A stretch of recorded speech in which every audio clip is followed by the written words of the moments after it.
جو شخص اپنا آپ اللہ کے سپرد کر دے اور وہ نیکوکار بھی ہو تو اس کا صلہ اس کے پروردگار کے پاس ہے، اور ایسے لوگوں کو نہ کسی طرح کا خوف ہوگا اور نہ وہ غمناک ہوں گے۔ سورہ بقرہ آیت نمبر 112۔ اوہ میرے اللہ، میں خود کو آپ کے سپرد کرتی ہوں، آپ سنبھالیں مجھے۔ اس نے کرسی کی پشت پر سر ٹکا لیا۔ آنسو گال سے پھسلتے ہوئے کانوں تک چلے گئے۔ معاشرے کی ٹھکرائی ہوئی اس خدا کی بندی کو سکون ملا بھی تو خدا کی آغوش میں۔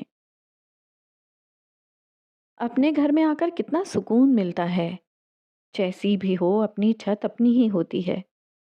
شہریار کی امی کو ہاسپٹل سے ڈسچارج کر دیا گیا تھا۔ کمزوری کی وجہ سے شہریار اور نائلہ نے انہیں سہارا دے کر بیڈ پر لٹایا تھا۔ نائلہ اب ان کی ٹانگیں سیدھی کر کے ان کے لیے پانی لینے گئی تھی، جبکہ شہریار انہیں دبانے لگا تھا۔ امی، آپ کے بغیر تو گھر اتنا ویران لگتا تھا۔ میں جب آپ کے کپڑے وغیرہ لینے آتا تھا مجھے ایسا لگتا تھا جیسے اس کی دیواروں سے وحشت ٹپک رہی ہے۔ اللہ آپ کا سایہ ہمارے سروں پر سلامت رکھیں۔ ابو کے بعد اب ہم میں مزید ہمت نہیں ہے کہ آپ کو کچھ ہوتا دیکھیں۔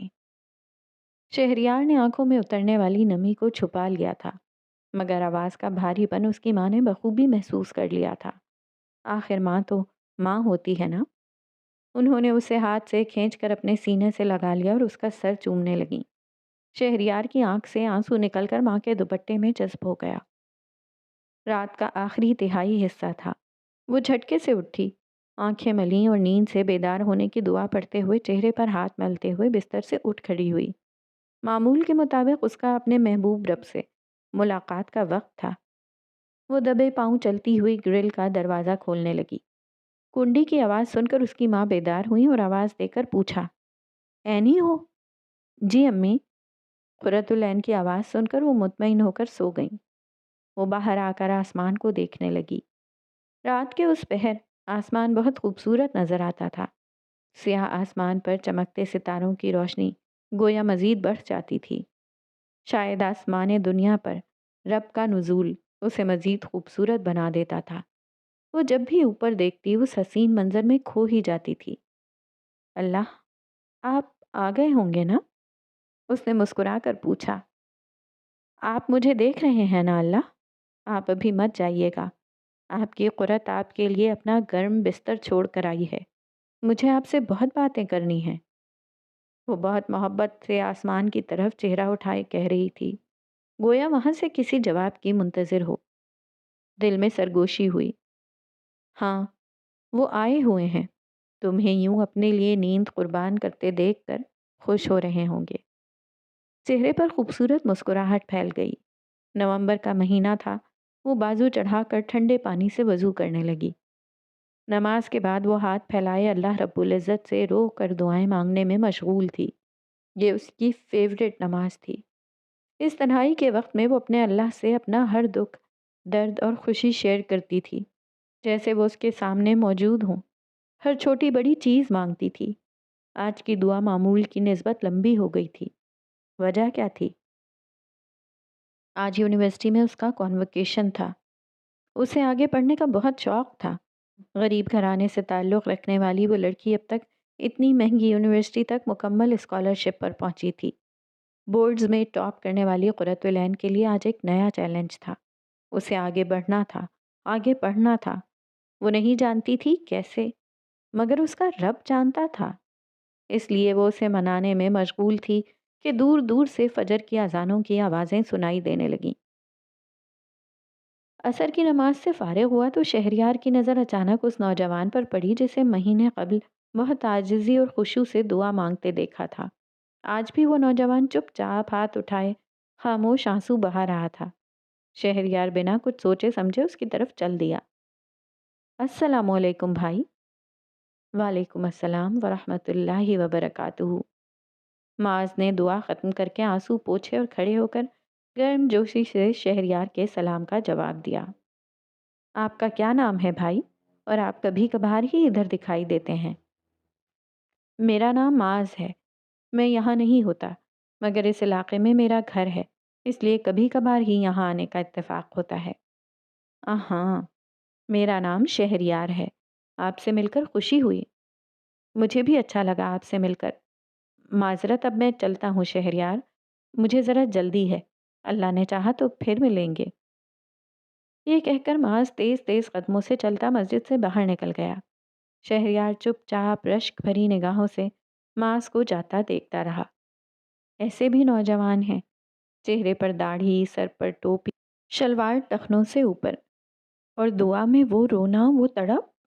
بلا شبہ اسے دیکھ کر اللہ یاد آتا تھا، اور ایک میں ہوں کہ کاش میں اس سے دوبارہ مل سکوں۔ ایک احساس ندامت نے اس کے دل کے گرد گھیرا ڈال لیا تھا۔ وہ بوجھل قدموں سے مسجد سے نکل کر اپنے بک اسٹور کی جانب بڑھ گیا۔